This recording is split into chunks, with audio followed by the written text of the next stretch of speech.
We're talking today with Captain Jack Ensch, U.S. Navy retired. He was a radio intercept officer, or a RIO, backseater in F-4s, flying off the USS Midway during the Vietnam War.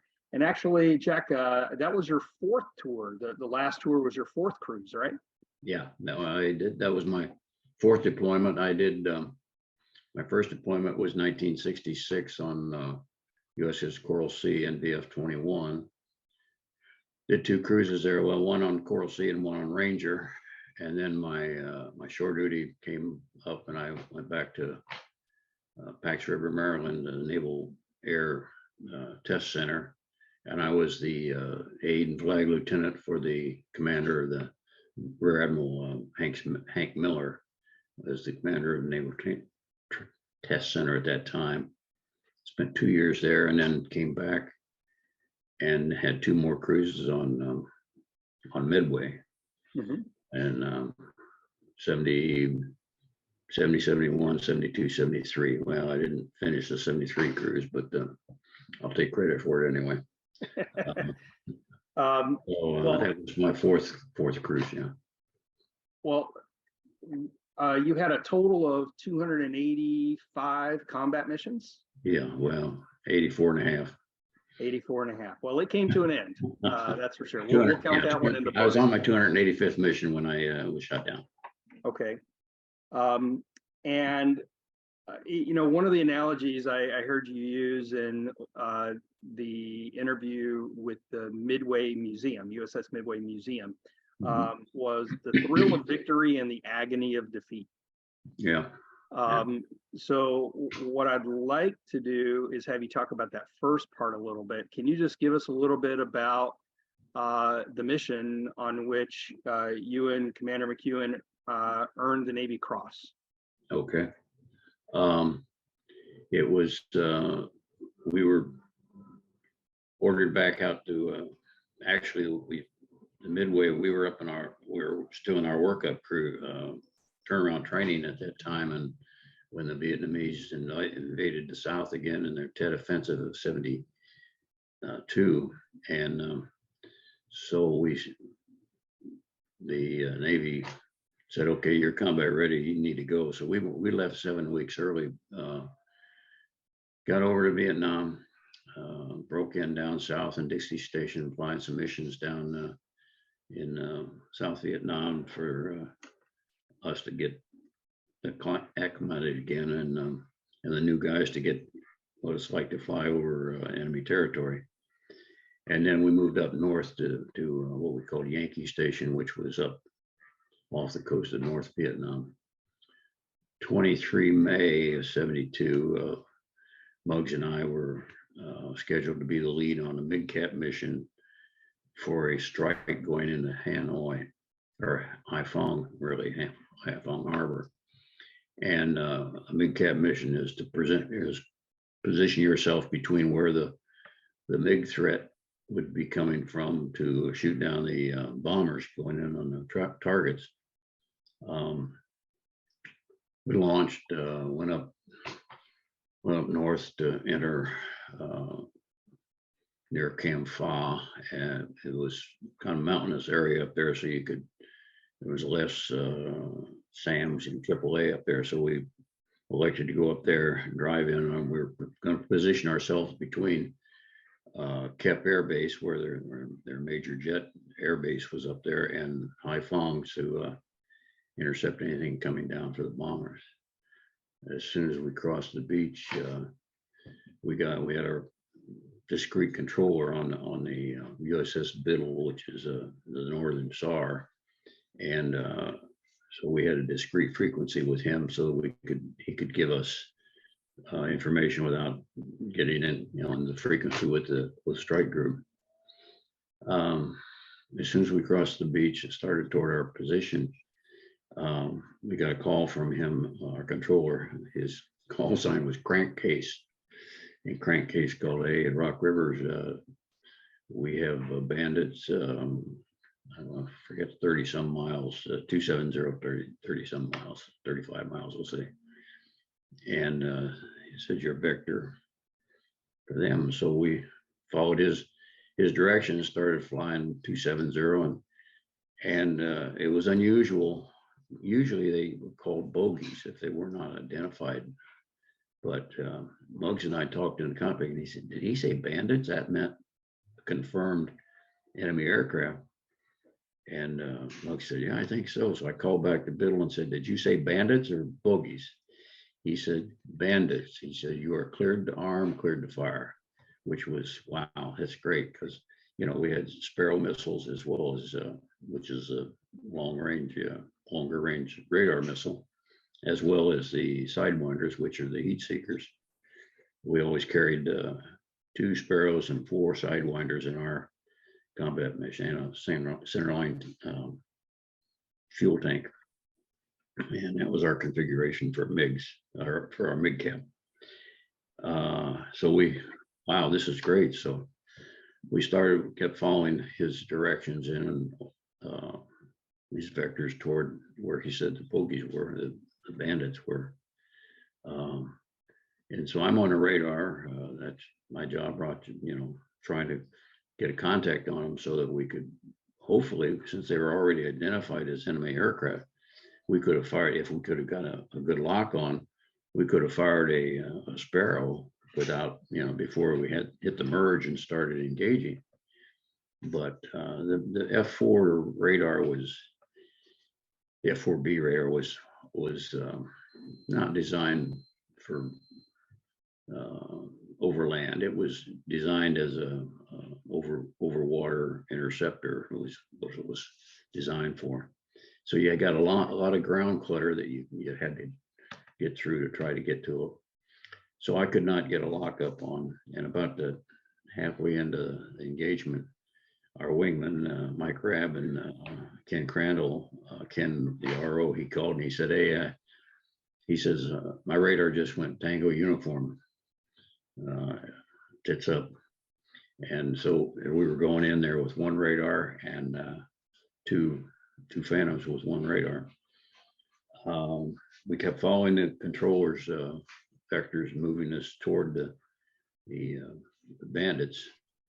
And I finally got a paint on the radar screen, a blip, and I tried to lock it up, but the ground clutter just would not let me make a good lockup.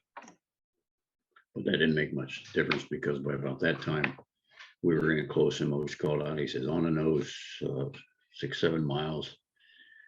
And what he saw was the 2 lead Big 19s came through, and we were in a combat spread, which is you're about a mile and a half apart, and slightly stepped up or stepped down on one another, so you could clear each other's 6, and you weren't at the same altitudes, etc. Just our normal combat spread. And at those closure speeds, it didn't take long before these 2 MiG-19s came. They flew right between us. There's Rookie over here, and we're over here. And Muggs called 19s. He said, "Tally-ho, MiG-19s." He said, "Cross turn, we'll go high, you go low," meaning that when we turned, we would be higher and they would go lower. We clear each other's 6 as we turned around, thinking that, of course, we had our fangs out. 2 of our squadron mates had just shot down 2 19s a week before that up in that same area. So boy, we thought, oh, here we go. We're going to get ourselves a couple of 19s. And we turned on them. We made a mistake.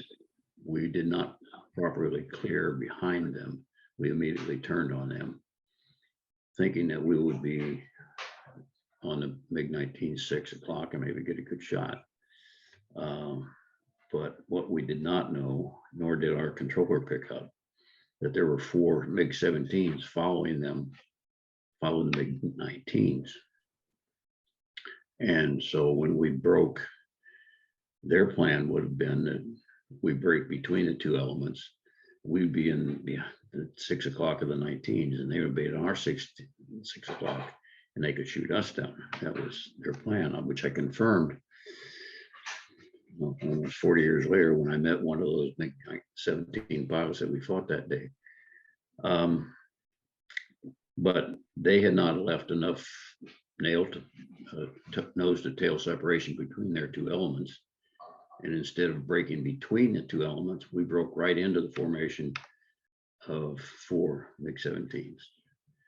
And that's when I always say the excrement hit the air conditioning system, because then it was just raining MUGs. You say, my God, it's raining MiGs. So we started turning and burning with the 4 17s, and the MiG-19s in the meantime had gone out, turned around, they came back through the fight, and Mug saw one of those. He started to turn on it, and of course, once we got engaged, I was out of the cockpit. Radar was useless in a close-in dogfight. So I was, clearing R6 from 9 o'clock around 3 to 6 o'clock, 3 to 8. My responsibility was from 3 to 6 or 3 to 9 around clearing our back. His responsibility was in front of the airplane. So he started turning on the 19. About that time, I looked back and I saw a MiG-17 coming up at our 8 o'clock. And I called out to Muggs. I said, Muggs, 8 o'clock, the guy's getting close. He's getting in a firing position. And about that time, another MiG-17 came, and Muggs saw this guy. He came almost canopy to canopy. You could almost feel the airplanes as they went by each other. But this guy at 8 o'clock, he was starting to pull into a shooting position. And I said, Muggs, do some of that pilot shit up there. This guy's closing in. So he looked back and, oh my God. So he broke off of the 19 that he was trying to get a shooting position on to break the tracking solution of this 17 at 8 o'clock. And the controls that he put into the airplane, it caused the poor old Phantom just to depart.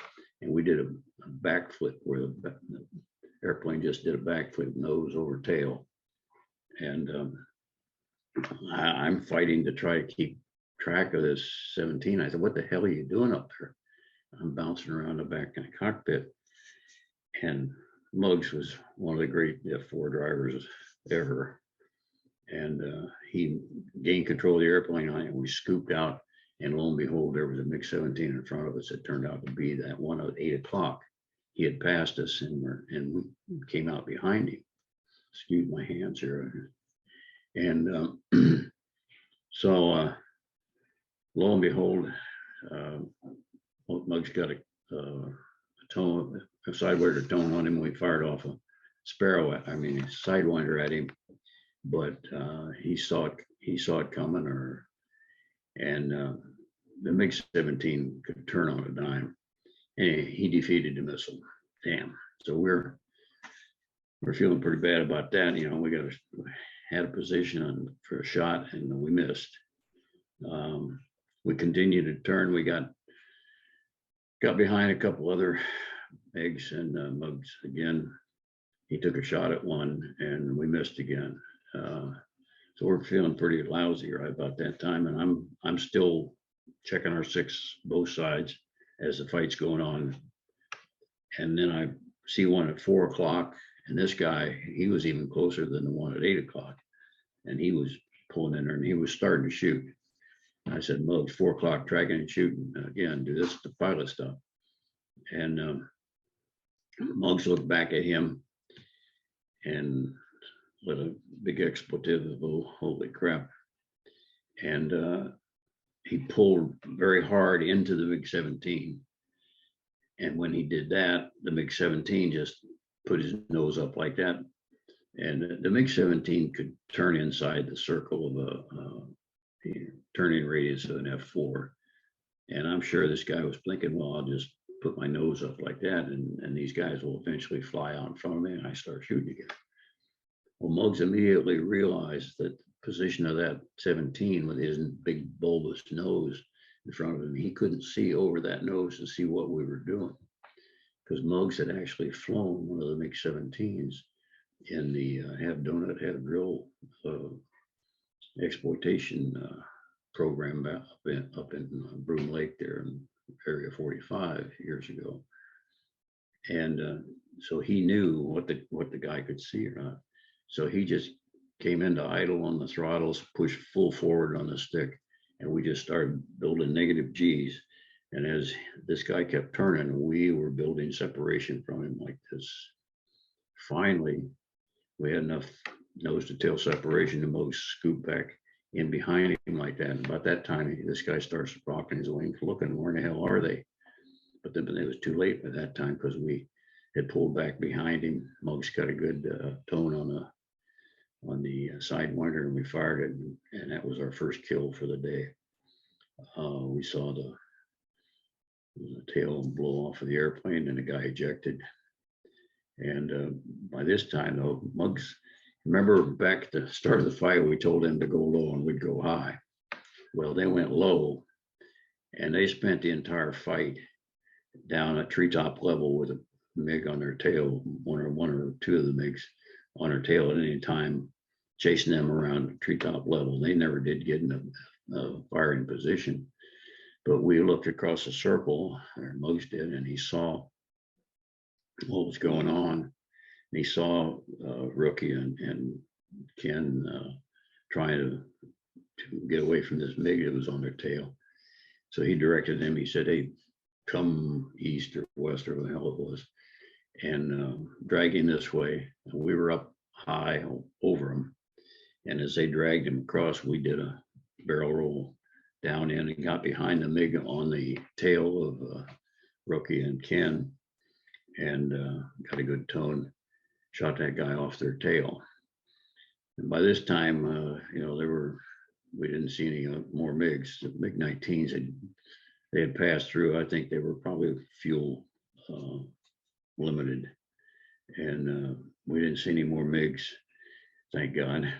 And we joined up on Rookie, and by this time, the strike had already gone into Hanoi or Haiphong, and we're back out, feet wet. Nobody got shot down, and all this time we're fighting. I hear this in the earphones is Crankcase out there saying, "Okay, Rock Rivers, get out of there, get out of there. The strike group's wet. You got," and it's one of those things that we couldn't very well tell him. Like, "Hey, we're a little busy right now. We can't be talking to you." So anyway, we joined up again and saw no MiGs, and so we scooted on out there and got out over the water, and they had a tanker waiting for us to refuel us, and they came back and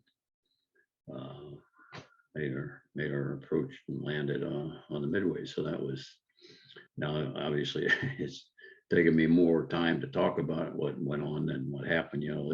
This fight only lasted probably about 6 or 7 minutes at most, that those speeds were turning and everything. It takes longer to tell what happened in a dogfight than it does for the dogfight to really happen. But anyway, that was our thrill of victory that day, and came back, and I said I confirmed some of the stuff that we thought. In 2016, I went over to Hanoi with a group of other Navy and Air Force pilots, and we met with a bunch of the MiG pilots in North Vietnam, and they hooked us up with some of the guys that we had actually fought in the war years ago. And the guy I met was Colonel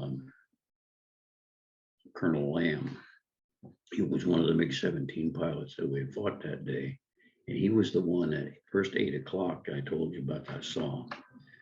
And through an interpreter, we had a big dinner, and it was wonderful. It was really a good. These guys were great. I mean, aviators around the world, hell, we're all the same. You just want to fly and fight and drink and have a good time. But anyway, we sat down at the dinner, and through an interpreter, we talked, and we sat down there and we talked about that dogfight. And it was just as if we had just come back from a training mission, sat down in a ready room, and he remembered the same. And I said, "Well, first I told him, 8 o'clock, and he says, yeah, that was me.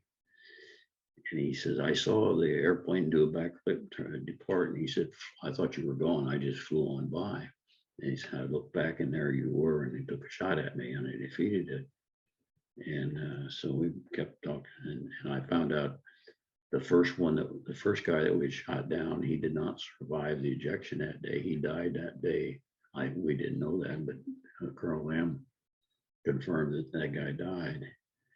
The other two, and the 219 pilots that we initially engaged, he said they died later in the war, as well as two of the other MiG-17 pilots were killed later in the war. So out of the 6 that we engaged, there were 2 pilots still left alive in 2016. And one of them lived down in Saigon. He did not come up to the meeting, but Colonel Lamb, I had the pleasure of meeting him, and it was quite a good experience. And so I found out more about the dogfight almost 50 years later than I knew 5 minutes later after it happened. Anyway, so what was it like when you landed back on the Midway? Oh, it was, well, glorious. We came back, and of course, Muggs said, "Oh, you had to know Muggs. He was a flamboyant guy, great at what he did, but he was, he was the boxing champion at the Naval Academy 4 years in a row. He played football, and so he was a dynamic guy." And he said, "Okay, we're going to do a victory roll when we go back." Oh my God. So of course we were the last ones. By this time, all the aircraft had recovered and we had tanked, and so we were the last 2 to come back and land. Matter of fact, I think I got a picture of us landing on that carrier on the deck that day. Anyway, he said, "Okay, when we get on our discrete frequency," and he said, "Okay, we go back. Rookie, you go down the starboard side of the ship. We're going down the port side of the ship. We go down. We're going to make a flyby, and then turn up, do a couple whistle bills, and then join up and come around and land." So we're going in there, and I'm looking at, we're getting lower and lower and lower. And I say, "Muggs, it's getting pretty low here." "Yeah," I said, "Okay, we got it, Jack. Don't worry about it." So we go flying by the ship, and we are at flight deck level on the port side of the ship, and Rookie's on the starboard side of the ship, flying by there full burn, not burner, but pretty fast, like that, and then pulled up, did a couple of circles, and came joining around. And I can remember, said, "Muggs, damn it," I said, after what we went through, I said, "If you fly in the water here and kill us, I'm going to kill you." But anyway, it worked, and came back and landed and went down in the ready room. And of course, everybody was cheering us on, and we were, heroes for the day that day. But it was a pretty exciting day. Well, and just to put some perspective on this, 72 is late in the war. There were peace talks going on. For most of the war, the political leaders had prevented strikes in Hanoi and also in Haiphong Harbor, where we had clear evidence that the Chinese and the Russians were supplying North Vietnam. Yeah. And so to try and bring those talks to a resolution, there was a change in 1972 that allowed the U.S. airstrikes to hit Hanoi and Haiphong. So that's what the bombers were doing that day. You were providing your MiG Cap. And that's when most of the MiGs in the north were shot down, were during this period. Yep. So you had said, someone on the ship had shot down 2 MiGs shortly before your flight. Yeah. So it was, I would assume it was fairly exciting whenever you were assigned to MidCap missions, knowing that it was a Oh, much yeah. higher likelihood. Yeah, We were gonna because, see something. 68, I think, was when the bombing stopped again north, and uh, so when 72 it all broke out again, and we thought, well, finally, they're taking the leash off of us, and they're letting us go do the job that we were supposed to be doing, and we were trained to do. And because when the war started, that 10 years that thing went. And the military leaders at the time when it started, as I was been told and read about, that they had a plan. They said, okay, what we need to do is mine the harbors, because mine Haiphong Harbor, because that's where all this material's coming in from the USSR, all the Russia and their satellite countries were supplying them with food, munitions, and armament and all that stuff. And rail lines from China, they were bringing materials in from there. And they said, well, we could cut the rail lines, stop that stuff from coming in from China, mine the harbor so that the ships couldn't come in with that stuff, and send the B-52s in and destroy their industrial, their manufacturing and that like that. Hell, they could have been out of there in 6 months to a year, but the Johnson administration wouldn't do that. He was in his great society. He was doing guns and butter at the same time, which has never worked in history. And so the thing stretched on. In 1965, 66, we watched the SAM. They didn't have surface to air missile batteries up there when the war first started. We watched those things being built, but we were not allowed to go bomb them out because there would have been Russian technicians maybe in there, and then they were worried about making Russia mad, I guess. I don't know. So it wasn't until after the missile batteries were in and were shooting at us and shooting us down that we could finally go in and bomb them. So, and how did we POWs get home? Well, they mined the harbors and they cut the rail lines and they sent the B-52s in 10 years later, and 58,000 or whatever their names are on that wall. Many of those should not be there if it hadn't been a political war instead of a military war. So that's my 2 cents. So your flight where you shot down the 2 MiGs was in May of 72, correct? When did you learn that you had actually earned a Navy Cross for that flight? I did not know that until I got back from POW, my POW experience. They were the announcement they were awarded while I was a prisoner of war in Muggs.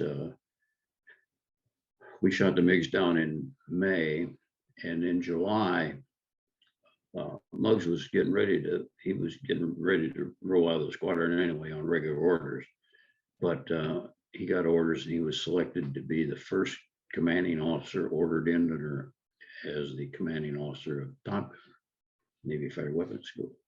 I mean, it had officers in charge up until then, but it was finally stood up as a separate squadron, and he was the first man to be ordered in as official orders as a commanding officer.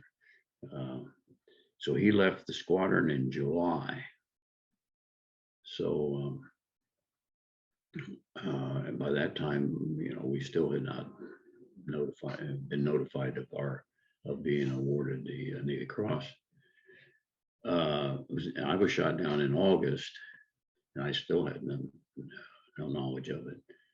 Well, the notification of the medal award being awarded, approved, came out sometime in August or September, something like that.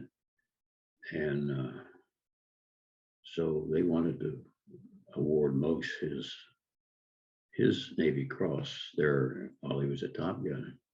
And by this time though, they didn't know I was alive or dead. I was, because for the first 4 months after I was shot down, I was listed as MIA. And so Muggs refused to be awarded. He said, no, he's coming back. I know he's alive. And I says, I'm not going to receive it until we can receive it together, because we earned it together. We'll be awarded it together. So he refused to take it until I came away home. So we got it. They were finally awarded to us in April, I think it was, 1973. Well, that's quite a story. Yeah. I'm sure it was quite the experience. As you said, it was just another day of flying out there, and something interesting happened. That's right. Yeah. And you came home with the thrill of victory that day. Yeah. So can we move forward then and talk about what happened in August? Yeah. Well, as I said, Muggs left the squadron in July, and so I picked up a new pilot, crewed with new pilot. His replacement was Lieutenant Commander Mike Doyle, Doo Doyle. And I knew Mike through the fighter community of Miramar. I'd never been in a squadron with him or flown with him before. So, but I knew him. And so we started flying together.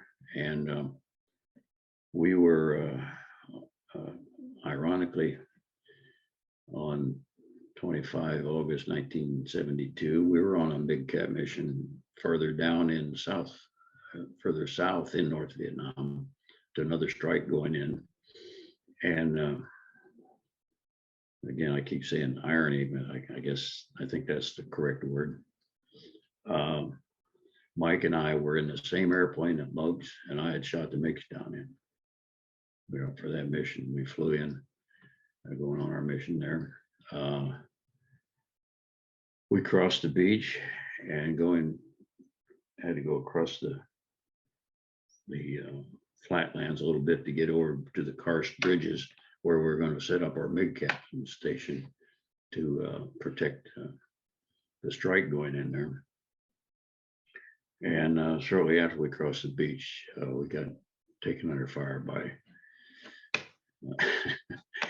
every damn SAM site in North Vietnam, it seemed to me, but several of them. And so we were starting to fight.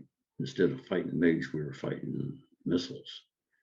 And we managed to outmaneuver a couple of them, but the one we didn't see ended up went off right over our cockpit. And next thing I knew, I'm sitting in the back seat. I had my hand up in a handhold like this, and I was operating flat chaff and ECM gear over here on the panel on the right side of the cockpit. And suddenly there was this huge explosion, and I'm sitting in the cockpit in charge of the canopy and shrapnel from the missile and everything. And my hand had been up here, and it's laying in my lap bleeding, because shards of the canopy and shrapnel had partially severed the left thumb. As you see, I came back from the war a little short-handed, so to speak. And I looked, and my gosh, I'm bleeding all over myself, and what the hell? And I said, first thing, you don't really think, you just start reacting. It's not a, you train. I'm a product of naval aviation training. And, that's why I always look at it that way. I'm nothing special about me. There's a lot of other guys that, but for the grace of God, they were in my position, and they had done just the same thing, I'm sure. So I just yelled at Mike. I said, Mike, can we get to the water? Thinking that if we could get back out over the water before we had to eject, you have a better chance of getting picked up, obviously. And I got no response. And of course, by this time, we'd been maneuvering and we were heading down.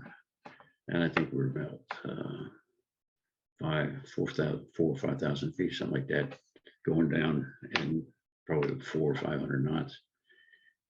And I got no response. I looked up through the cockpits and I realized he was slumped forward.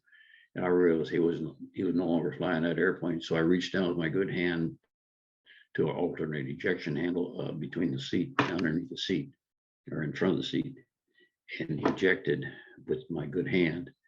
And we had a system called command ejection, where either cockpit would get both their seats out of the airplane. So I ejected, and next thing I remember, I'm in the chute, and I'm looking around, and I'm sure I passed out a little bit, because I remember the thrust of the ejection going off, and then the next thing I remember was hanging in a chute. So I had a lapse of memory in there somewhere, and I'm hanging in the chute, and I'm looking around, and I see, looking at my, your training kicks in, assess your landing area, see what you're coming into. You're coming into trees, whatever. I looked around, I saw another chute, so I knew that Mike got out of the airplane, and I saw the plane crash, and I start reaching for my radios to make a call to our wingman, say, that I'm alive. That was an important thing, to let them know that you were alive when you were there, so you could be accounted for. And as I'm looking around and reaching for my radios, which I kept in my survival vest up here around the chest, I realized that, my hand wasn't doing what the computers were telling it to do. Get your radio out. I looked down, and when I hit the wind stream from the ejection, of course, I had to do it down. Normally you eject like this from the curtain, and you're all tightened up like this when you hit the wind stream. Well, with this bad hand just laying on my lap and then going out this way, when I hit the wind stream, the force of the air and everything dislocated both elbows and pushed them about halfway up inside of each arm. So I couldn't use my arms. I'm just hanging in the chute, and I couldn't make a radio call. I couldn't do anything. And the next thing I remember was hearing these strange noises. And I looked down, and my welcoming party, I came over, we were ejected right over a area of big rice paddies. And my welcoming party down there were shooting at me. They were shooting, and what I was hearing was the bullets going past me, and hitting the canopy of the parachute. And I do remember saying, "Oh my God, this is the end of it." If my arms would have worked, I would have said, the Father, Son, and Holy Spirit, was gone. But I wasn't in the chute very long, I guess, or else they were not very good shots, or a combination of both. And the next thing I did, I landed in a rice paddy, and I went underwater, and I fought my head out the water, and luckily I was right near one of those walkways that separate them into various sections, and I just inched my way over and fought my head up against one of those to keep it out of the water. And I remember then the water around me splashing, and they were still shooting at me. I thought, what the hell? I'm certainly no threat here. I'm banged up, but then they stopped shooting, and I figured I was gone. But they stopped shooting. I heard them sloshing through the water, and they pulled me out of the water, took me over to a dry area and land someplace outside the rice paddies. He stripped me of my complete, right down to my undershirt and my shorts, cut all the flight gear, my flight suit and boots and everything off of me, and took me inside this little hooch, open, had a a roof on it and poles and then open. I don't know what it was used for, but they put me in there and let me lay. We were shot down. Oh, I forget. Late afternoon. It was approaching dark. We're not far from the sun going down, and they had laid me in there. And of course, my arms are all out of sort, and this thing's bleeding. A kind young Vietnamese lady came by. She had a first aid kit. She opened it up and she tucked my thumb into the palm of my hand, and she wrapped a big ball of gauze and tightened it up to keep the thumb from flopping around. And a kind old gentleman held my head up and gave me some liquid, tea or something, because I was going into shock, I'm sure. But I fought that, and I wanted to keep aware of what's going on around me. And so then after dark, they loaded me onto a pallet and took me down through some paths outside and through the jungle, not jungle, but wooded areas. And I'd say probably, I would estimate maybe a mile or so away from where I was shot down, maybe 2. Until we came to a paved road, and waiting there was a truck and 3 or 4 uniformed military people. The people that picked me up were not, they were just in, conical hats and black pajamas, as we call them. So they turned me over to the uniform people. They blindfolded me, put me in the back of the truck and covered me up with a tarpaulin. And I think one guy was sitting in the back with me, and the other 2, I guess, must have been 3 of them. And the other guys were up in the front, pickup truck type thing. And we started driving, and I ended up in the Hanoi Hilton that night. I remember being taken out, and then they took me into a room in an area that we POWs called New Guy Village, which was a section up in the one corner of the big prison, and it had a bunch of cells and an area, and then a couple of we called them quiz rooms, interrogation rooms. Took me into this room, and it had a table and chair and a stool and a waste can over in a corner to take care of your bodily functions if you were able to do so. And took the blindfold off, threw me on the concrete floor, and shut the door and left me. So it left me to contemplate what the hell was going to happen to me. And I don't know exact time, of course, they took my watch, so I couldn't tell you what time it was. Excuse my sick humor here. And a little while later, they came in, and the guards grabbed me by my arms, made me sit on a stool in front of the table looking up. An interrogator came in, and he sat in the chair and he opened his book and he started asking me questions. So I gave him name, rank, serial number, date of birth. I sent those required by the Geneva Convention.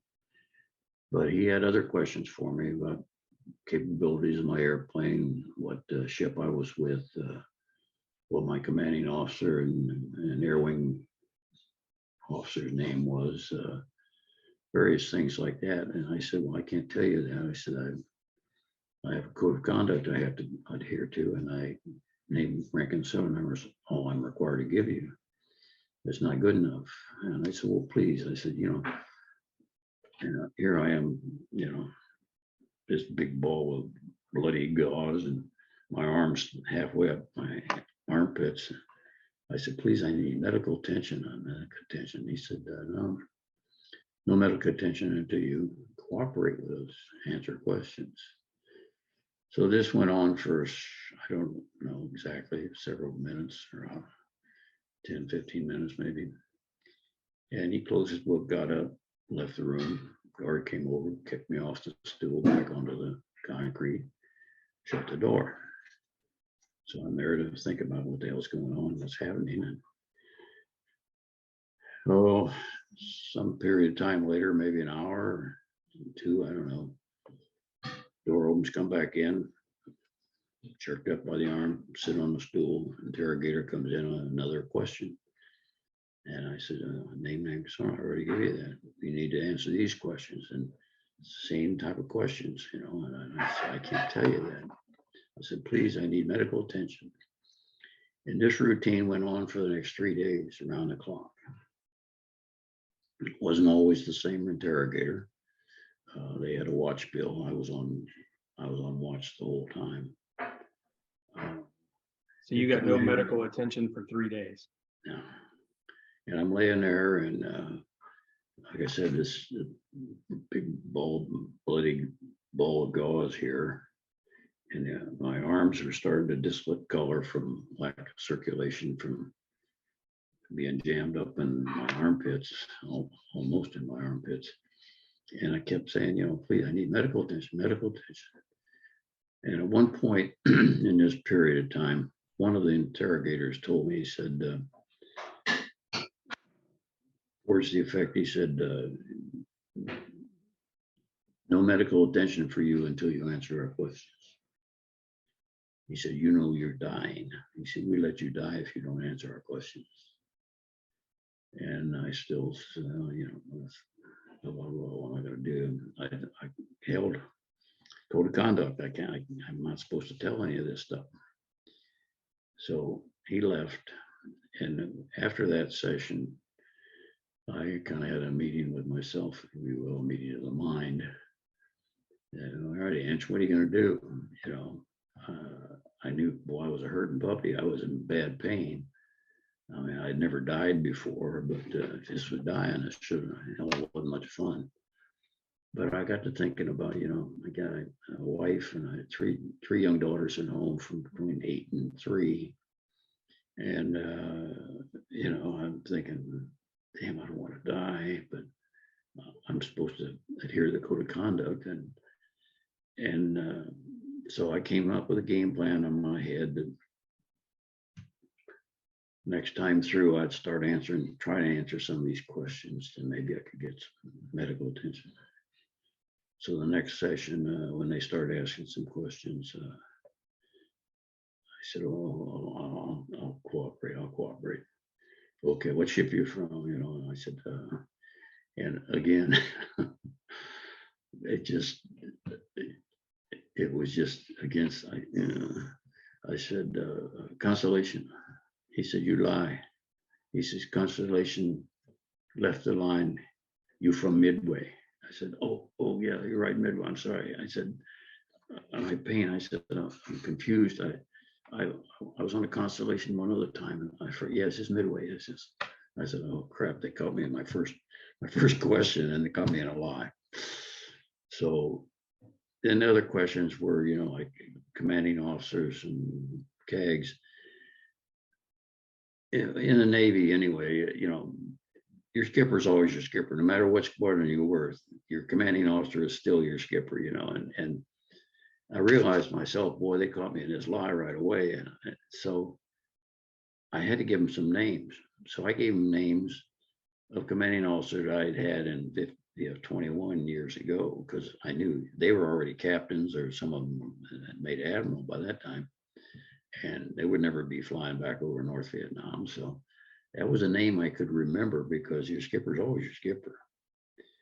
And I didn't want to make up a name like Commander Jones. And if they came back and asked me later, who did you say your commanding officer was? Oh, did I say Jones or Smith? So I could remember. That was my game plan, is to put names, if it was a name, to put a name that was real that I could remember, in case they came back and asked again. And they wanted to know things about the capabilities of the airplane, and I just, most of the times I just lied, and they wanted to know like what targets are being targeted in here in the next few days. And I was a lieutenant at the time, and I just played ignorance. I said, hey, I'm a lieutenant.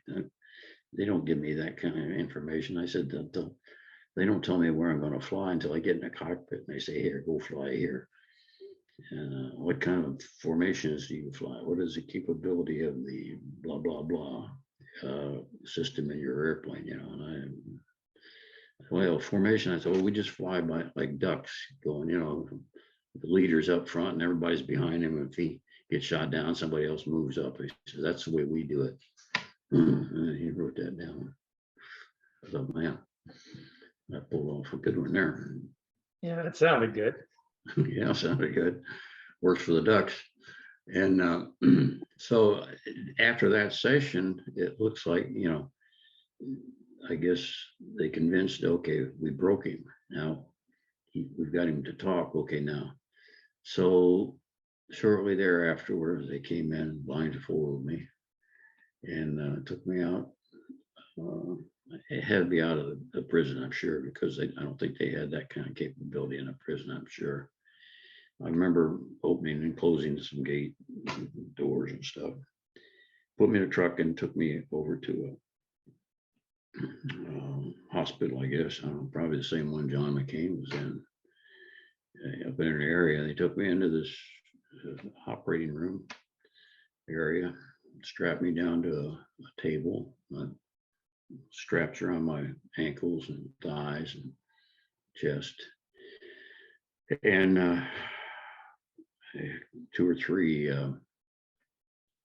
I guess physician's assistants, I'll call them, came in with a doctor, and they held my head and my shoulders in a place like that, and he looks at my injuries and everything like that, and he pulls his hand over and he takes off all the gauze and looks at what's there, and without any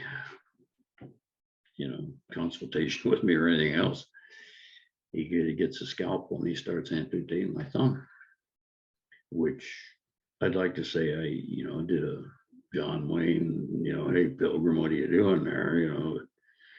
I didn't. I screamed bloody murder because, man, I can still remember that pain. I said, please give me some anesthetic. I said, this hurts, it hurts.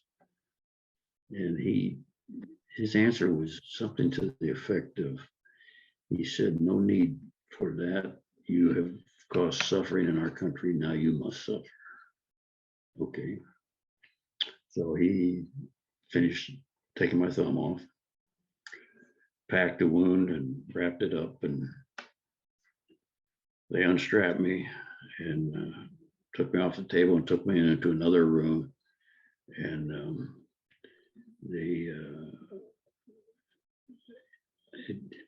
my mind, it seemed in my mind, it wasn't an x-ray, but it was like what they call a fluoroscope that they used to have years ago. And it's kind of a foggy looking thing. And they took him on each arm, and he looked at him like that. And they sat me in a chair up against the wall, and the same physician's assistants came over and held me in place. And he came over and he put his foot in my chest, and he starts pulling on the arms until they snapped them back like that. They put him in some rudimentary splints and wrapped him up, blindfolded me, and took me back to prison. I'm shocked that you didn't pass out from the pain of those 3 things happening. I can't say that I didn't maybe lapse into unconsciousness or something during that period of time, but I wanted to be awake because I didn't know what the hell they were going to do to me. And so I could have, gone in and out, but that's what I remember of it. And then I got back and they put me back in that same room. And I stayed in there for a few more days. And then they moved me out of that New Guy Village area over into the main area which we called Camp Unity, which was the big section of the prison that had the 40 and 50 man room cells around the area and a courtyard in the front. And there was a shower area, and right next to it there was a little hut that, bamboo sides, and half of it was used for storage of storage area, and one half of it was a quiz room. We called them quizzes. They're very hard to study for because you never know what the hell they were going to ask you. But I put me in there, and there was a table, and a chair, and like a couple of sawhorses with a board on it, a pallet on it, and that was my bed. Would be my bed, and then they had pieces of paper and a pen there, and I was instructed that I should write my confession of being a Yankee Air pirate, which they didn't consider is that, I got both arms like that. I can't use my hands anyway, so that wasn't very smart. But one of the guards, because I couldn't feed myself, because both arms were in these splints. And this one guard, he was, I guess they were instructed that you must feed the prisoner and get him something to drink. So that went on for a day, I guess, or so. And one day he just came in and grunted to me like that. And he reached over and he took all the bandages and everything off my right arm and do it yourself. It was below his station, I guess, to feed a prisoner, which turned out to be pretty good. One of the best things that could happen, because then I got to start using this arm and, getting some physical training and physical therapy out of it. And so I spent the rest of, I ended up being isolated from everybody for about 30 some days, I guess, before. And one day there was a big storm up in, while I was in that room, a storm went through there, and the big 40 man, 50 man cells were blocked off by, they had constructed some false walls there with kind of tar paper and stuff, so that each cell could not talk to each cell around there. It was screwy, but anyway. And this storm had ripped a hole in one of the cardboard or the tar paper type stuff they had there, and I had a direct line from, if you open the door of my little hut, and it looked right into cell number 6 or 7, I forget which one was, and where that hole was. And I'm looking there, and I heard this, that kind of thing. And I looked out the door. The guard had left the door ajar a little bit when he brought the food in, and because he had to come back in and get the stuff later, I guess. So anyway, he'd left the little door open, and I could look through, and I saw a Caucasian face in this hole, and I said, "Hey, prisoner, what's your name?" And I said, "Captain Jack Ensch." I said, "VF 161, USS Midway," because they knew, everybody around knew that there was a new prisoner in there, because they could see the movement, and they saw him move me in there. And I yelled, "Jack Ensch." And he said, "Jack, God, I didn't recognize you. You look like shit." And it turned out it was Gordy Page, who was an F8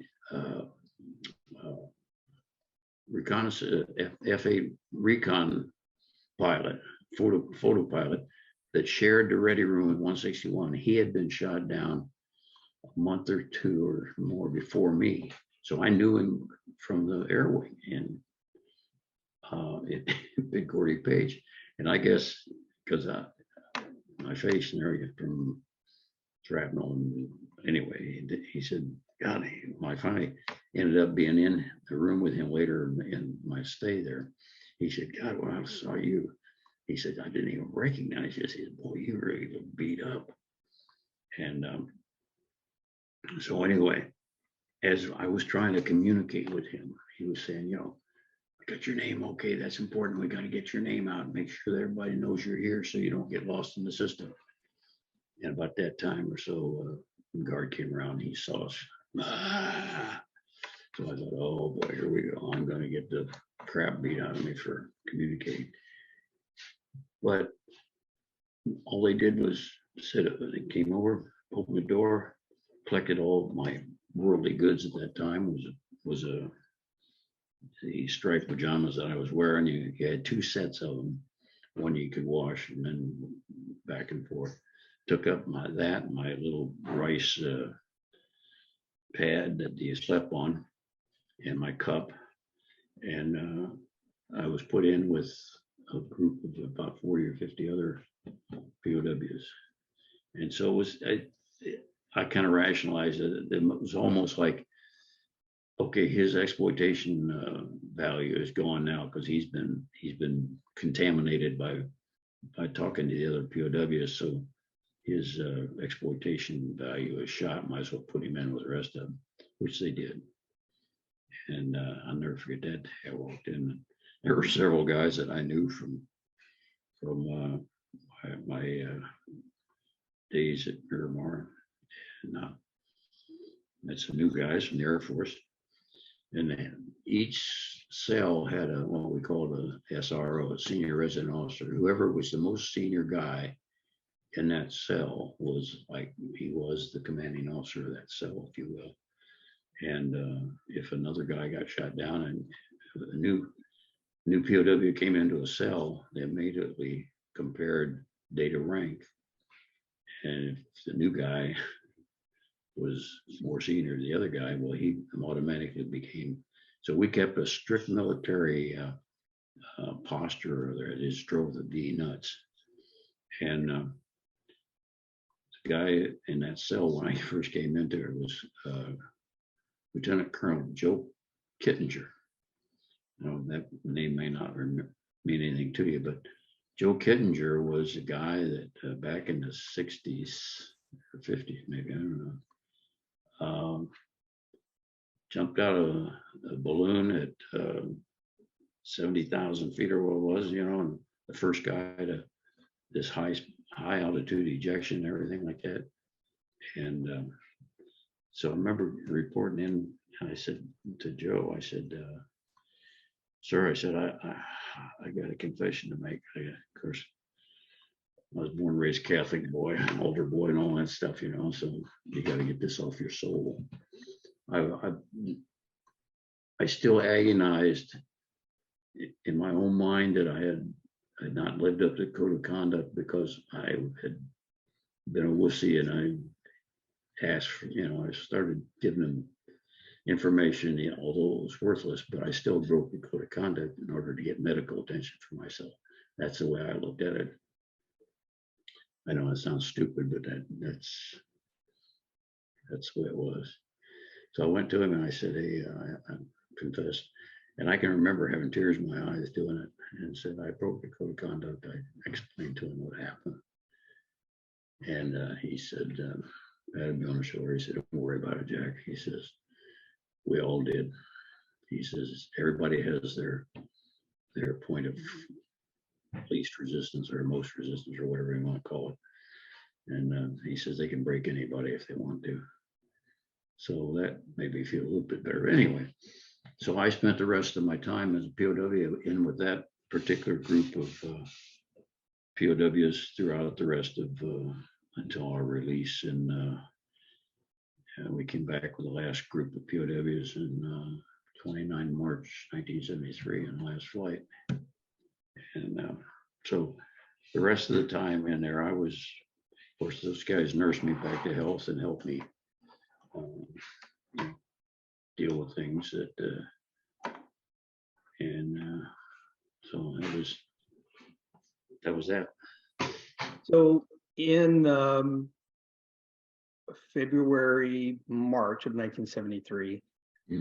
Obviously, things started to change, and some guys were prepped to come home. Yeah. You didn't know the political situation of what had really changed, I'm sure. They may have told you something, but you knew that you were getting ready to go home. Well, we knew in January.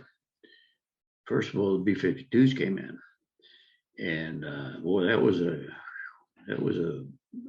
show of shows. It was kind of like 4th of July, New Year's Day, and I don't know what else, all wrapped into one with all the fireworks going on.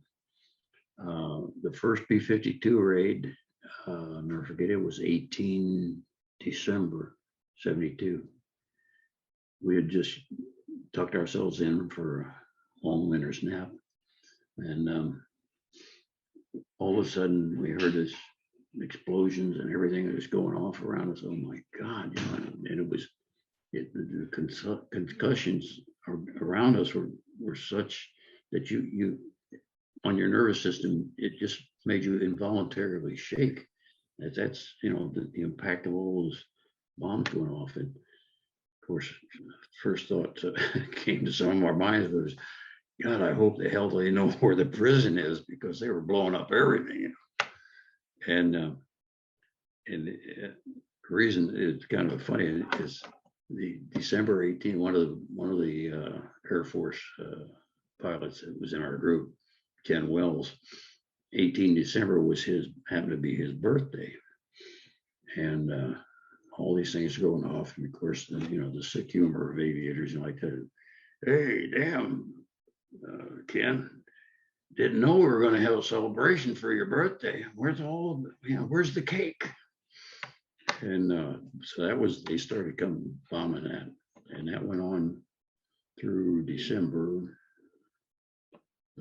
Stopped the Christmas bombing, I think, and a few more days. And so that's when we started. Some of the B-52 guys started joining us. The B-52s, some of them had been shot down. And then in January, after they finally signed the peace agreements in Paris and everything, they started moving us around. My group, the new guys, they kept us new guys, late shoot downs, separated from the old guys, the FNGs and the FOGs. The FOGs, old guys, and then the new guy. Until actually, I think it was sometime in September, maybe October, when I told you about those artificial walls that they had. They took all those down, because what they used to do, they'd come in one cell, they'd open it up, and they would let you get your food in the morning, and you're with outside time, and there had big cisterns outside each one, and you could wash up a little bit, and you got to shave once a month or something, and then you'd be locked up again, and then they'd go to the next one, and they get that, and so that none of them would all be put together. They tore down all those walls, and one day they came in and they opened up all the cells at once, all these big cells, and all the POWs got to mingle in the big courtyard. And new guys, old guys, and everything. That's when I met Ed Alvarez at that time. I met John McCain at that time, the first I'd ever met him in my life, and a lot of the older guys.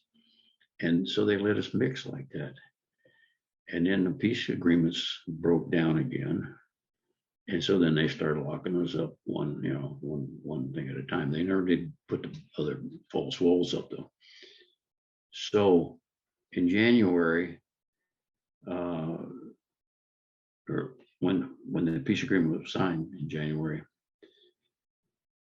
they started moving us around, and they took. I was in room 6 of one of the big 6 anyway. The new guys, they moved us all over into that area called New Guy Village, put us over there. And that night we heard trucks pulling up to the gate, and heard voices, American voices. What they were doing were lining us up to be released by shoot down day. And they cleared out all those big cells in Camp Unities, we called it. and they were bringing the long-term POWs down from area that put them up near the Chinese border, Dog Patch, it was called. They're bringing them in from the outlying small prisons and putting them in by shoot down dates into these cells. And us new guys, then we were isolated over here till they brought them in, and then they loaded us in trucks, and they took us across town to another area, prison that we called the zoo, and we were put in there. And then when the release was happening, by shoot down date, then the zoo was the last ones to be released. So we knew something was going on. And what had happened was, by the agreements that the prison warden and everything, he had to give our senior officers the accords, and it showed that we would be released by shoot down day. So we knew at that time. And then the first group started coming out on the 1st of February, I think 10th or 12th of February, the first group of guys, Alvarez and the longtime guys, started coming back, and then right down to the last. So we knew at that time that what was going on once the agreement was signed.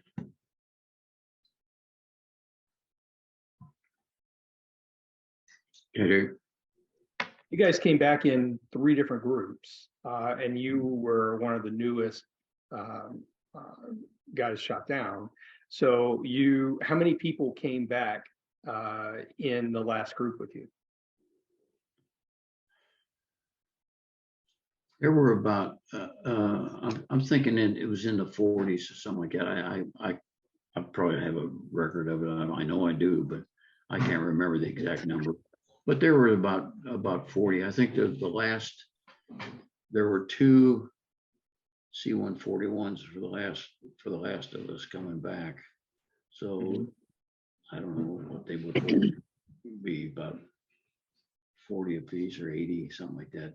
So they were released in groups of, like I said, from February, like every 2 weeks or so, groups would go back. So there must have been about, I don't know, 40 or 80 of us, maybe, I don't know, the last groups. So you loaded up on that American C-141, and it has an American flag on the tail. Oh yeah, and a big Red Cross. Yeah, it's being from the fighter community, we didn't think much of the trash hauler airplanes. They weren't such pretty airplanes or anything, but they took us out of the zoo, and they took us out. They had, in the meantime, they had fitted us out with a go home uniform. We had a gray jacket and some blue pants, I think, and some pointy-toed shoes and a bag. And the day of release, they would take you out of your cell. You take you over to this room where they had fitted us out with this, and then they had been sitting in bags with our name on them. My name was Ep to them, E-P, E-N-S-C-H was Ep to them. I was Ep. And then you would take off your pajama uniform, and they let us keep them if we wanted to take them home. If we had some of that stuff, that's how this stuff has ended up in museums around here. I don't know, they were benevolent, I guess. Anyway, and then you would put on this go home uniform in your little bag and go back to your cell, and then they take you out, put you in buses, and they took us, no blindfolds now this time. Usually every time you remove, there's a blindfold up there. They put us in the buses, and they drove us through Hanoi out to Keelung Airport, and we got to see the work of the B-52s. Boy, they did a hell of a job on that city. And so then they took us out of the buses, and there was a building or something outside the gate of the going into the airport, Key Alam, and we sat there waiting for the time to go be repatriated. And they gave us some bananas and a beer. We got to drink a beer. It just like, what the hell's going on? It's, not very good beer, but we drank it anyway. Anyway, then they put us back on the bus and they drove us over to the airport, and then we would get out, and they had two tables there, one with American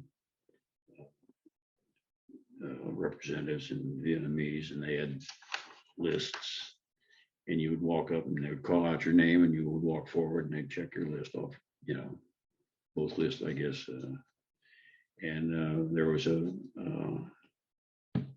naval or either an Air Force, I think it was all Air Force. An Air Force officer you walk out, you report back to duty, and he'd shake your hand and they'd escort you to the airplane. And once everybody was on the airplanes, locked up. And like I said, though, we looked at that 141, and that was the most beautiful airplane in the world that day. And we loaded up on that and closed up the doors and cranked them up and start taxiing. And it was very quiet. I mean, you've probably seen a picture. There's one famous one of these guys in an airplane, yay, screaming out like that. Well, that was one of the airplanes, the last airplanes I was on. My group of guys leaving.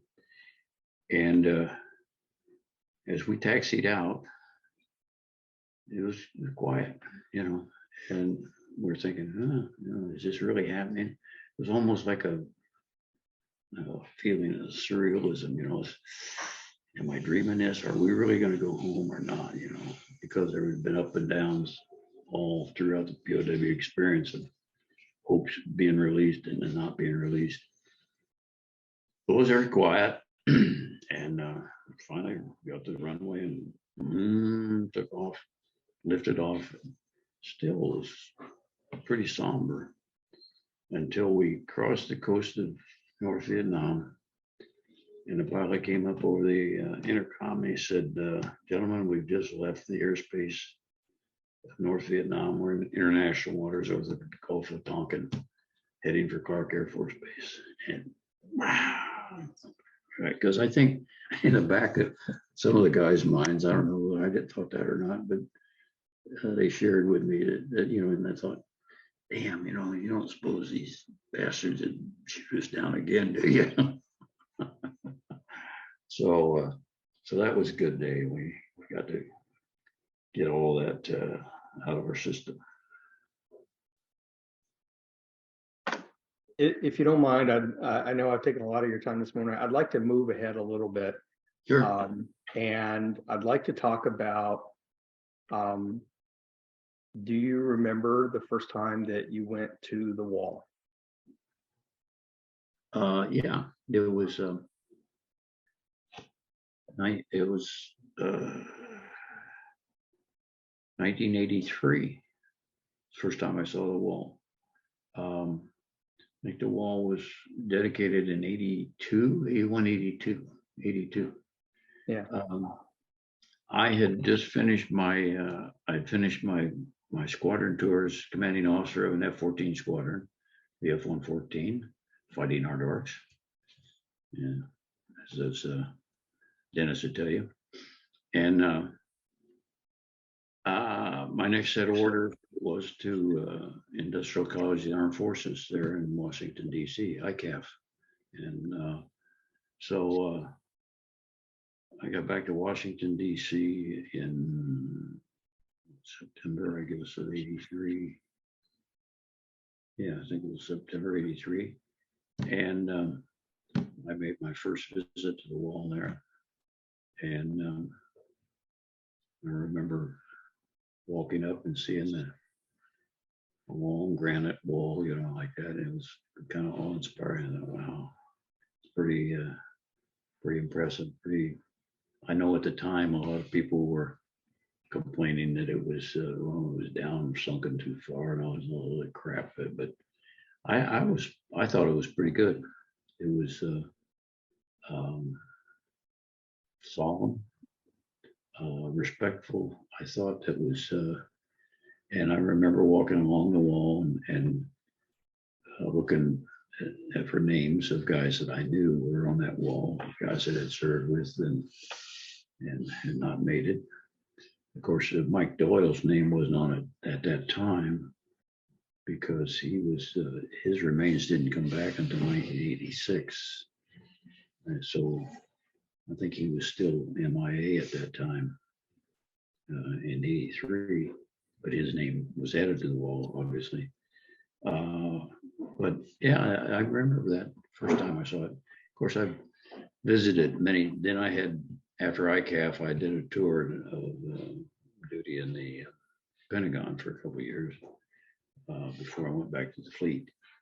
And I visited many times and took my daughters and my wife to see it because, you know, while we were stationed there, I thought that was important that they see that and what it meant to the war that their dad had fought in.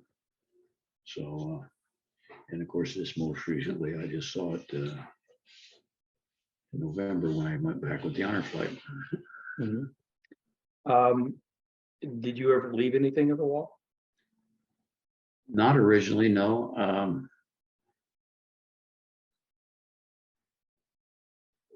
After I went back, after Mike's name was, I don't know. At first, it didn't occur to me to leave anything, and I don't know. I guess I thought it looked like littering. You know, I saw something. I thought, what the hell are these people littering this place for? Not thinking, stupid me, you know, that they weren't littering. They were. This was their way of closure or whatever it is, and once I realized what that was, it wasn't people just desecrating the monument. It was more in honor of their fallen one, I guess. And once Mike's name got on there, and the time I went after that, I think I did. I think I brought a rose and left a rose on the section by where his was, but that's the only thing I ever did.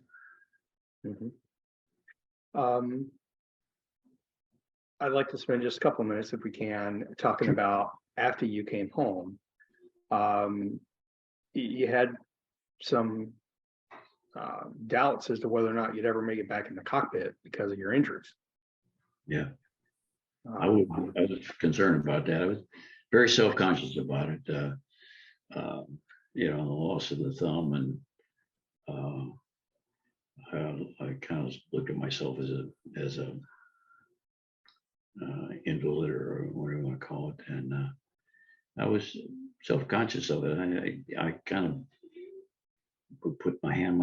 I went through 9 months of physical therapy and some minor operations at NAS or at Navy Balboa Hospital and at San Diego. After I got back, I was assigned to the hospital there first as an inpatient and then outpatient. I'd go in every day, live at home, and then go in for my sessions during the day.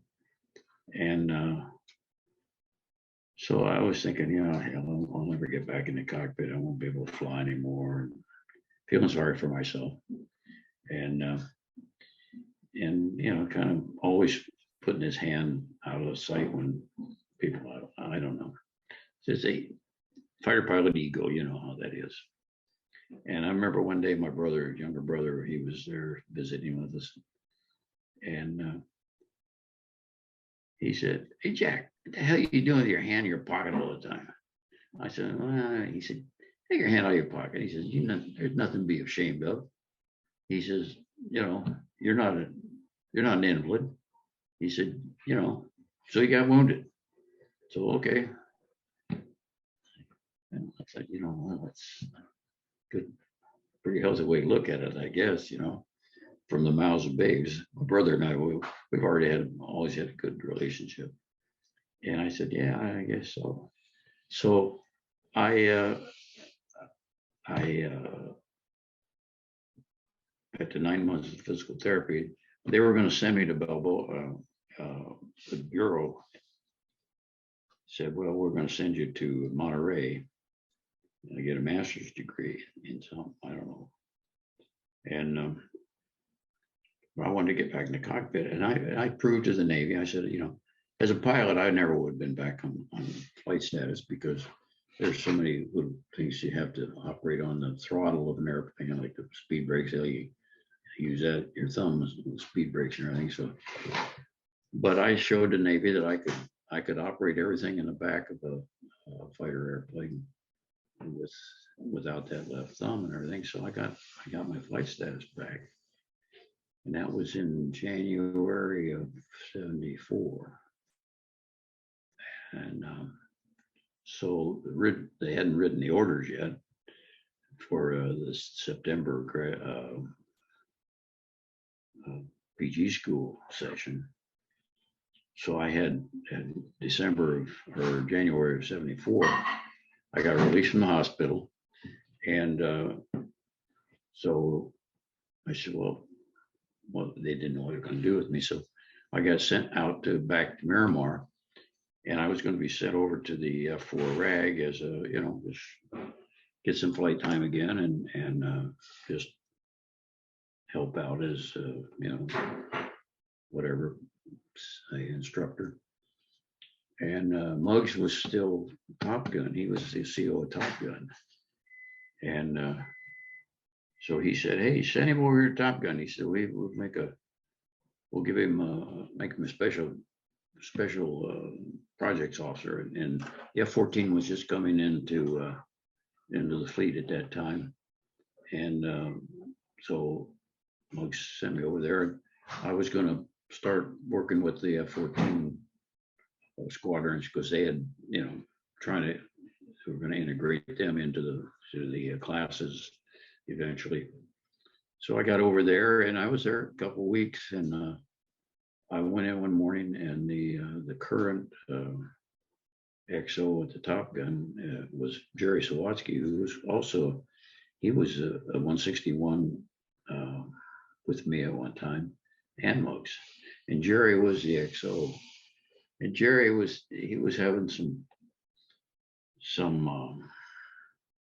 personal problems. He was just been recently married, and he was a NAVCAT, and he was trying to get his college, going to college, and he was trying to be the XO of Top Gun, and newly married. And anyway, I don't know, but it just he got overwhelmed. And he said, I can't do this job justice when I'm trying to do all this other stuff.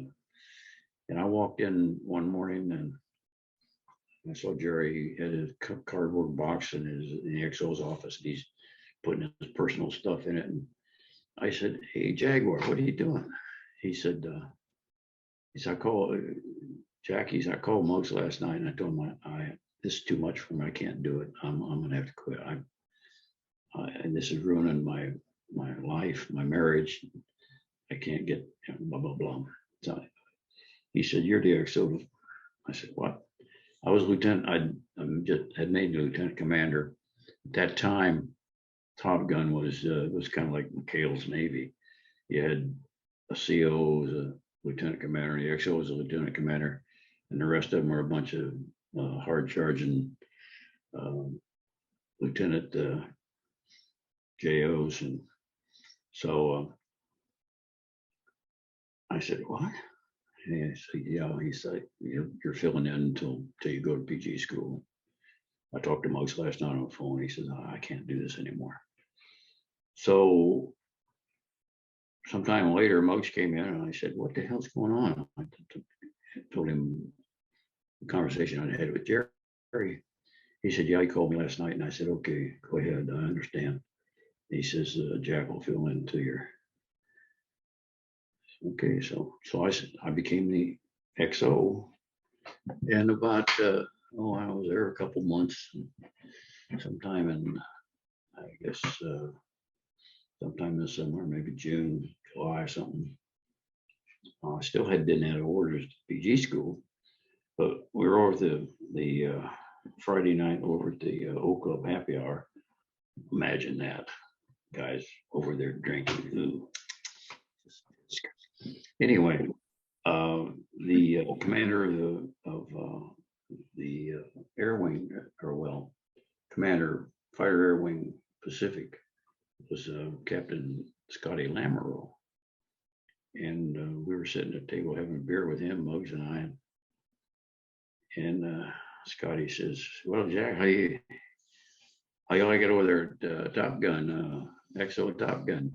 Because I was getting to fly. I was flying in the backseat of T-38s and A4s as adversary airplanes. And I said, "Oh, great, great, flying again, ECM. What couldn't you love about that?" And he said, I said, "Well, I guess it's going to come to an end pretty soon. And I guess the girl keeps telling me I'm going to go to PG school." He said, "You want to go to PG school?" And I said, "Well, no, but I don't have any choice." I said, "It's not my choice to say where I go." He says, "You like being XO Top Gun?" I said, "Oh, Captain, hell yes, that's great." And he said, Would you like to have orders there?" And I said, "Well, yes, sir. But, like I said, I don't write the orders for myself." He said, "Okay." Yeah, And you weren't quite picking up what he was putting down at that point. no, I wasn't. I was still stupid. And I guess that's one of my qualities, that I'm consistent. I've been stupid all my life. And the next thing I know is that I get orders as permanent a full tour XO. So I spent 2.5 years as XO Top Gun until mid 70s. Let's see, June of 76, I think it was. And then I went over, transitioned to F-14s, and did a couple of tours at VF1. Got selected for command, and there was a gap between my selection and going into the squadron. So I got to be the XO of the F-14 RAG for a year for Jerry Unruh before I went to the F-114. So right place at the right time. So just like getting the MiGs, the right place at the right time.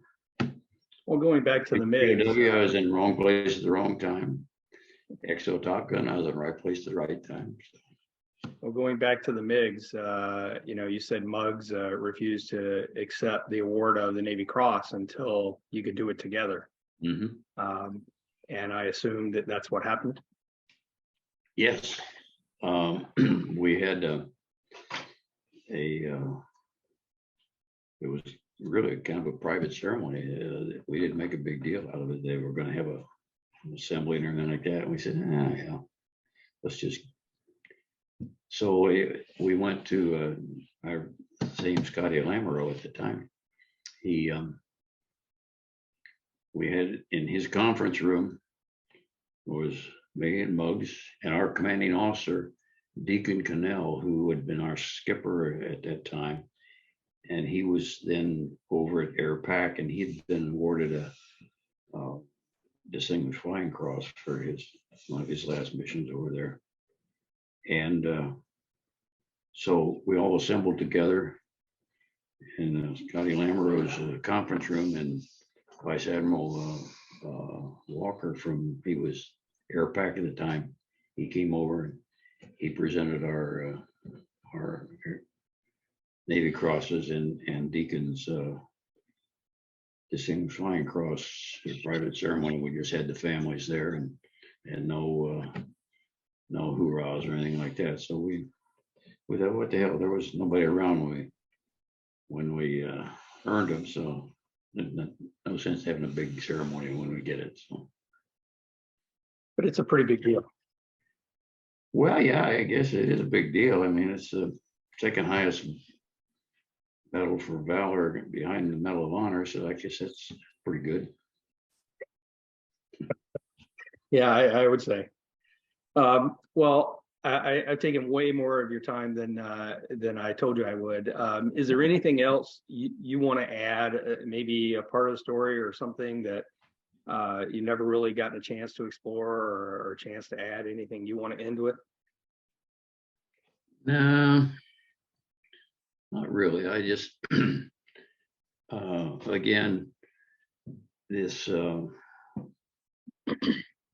you mentioned earlier here, we talked about, I've mentioned it before, and I've thought about this over the years, and about how we were treated, how the average Vietnam veteran was treated when they got back, and they were, vilified and spit upon and all that BS. And I had a little bit of problem, I think, and some other POWs I've talked to too kind of felt the same way, but I guess I vocalized it more than most people. But it was almost embarrassing, somewhat to me, that all the Foley roll and everything, that the POWs got back, and well, these guys, don't get me wrong, especially the longtime POWs that went through the hell that they went through, they deserve it. But it was kind of over the top about the way everybody treated us POWs, and everybody, oh my God, they wanted to take us, give us this and give us that, and feed us meals and take us to blah, blah, blah, blah, blah, blah. And I finally came to grips with that, because I figured what we POWs represented, I think, this is in my opinion, to the American public, was the only tangible victory that they could see coming out of Vietnam was, hey, we got our POWs back. And I heaped all that adulation upon us, when it should have been spread across everybody that went over there and served, whether they were a POW or whether they were just, Joe Smuck, the rag man from Keokuk, Iowa. They got drafted and went over there and served his country and came back and went back to doing whatever he did before. And so that always bothered me. And I think that these honor flights are going to do for the Vietnamese or the Vietnam veterans a world of good, to let them know that, hey, it was appreciated. Because the greatest generation, and in Korea too was the forgotten war. That was another one that didn't get its due justice either, for the thankfulness of people giving up part of their life, in some cases their life, in service to our country. So anyway, I'm sorry, a little soapbox there, but that's the way I felt about it.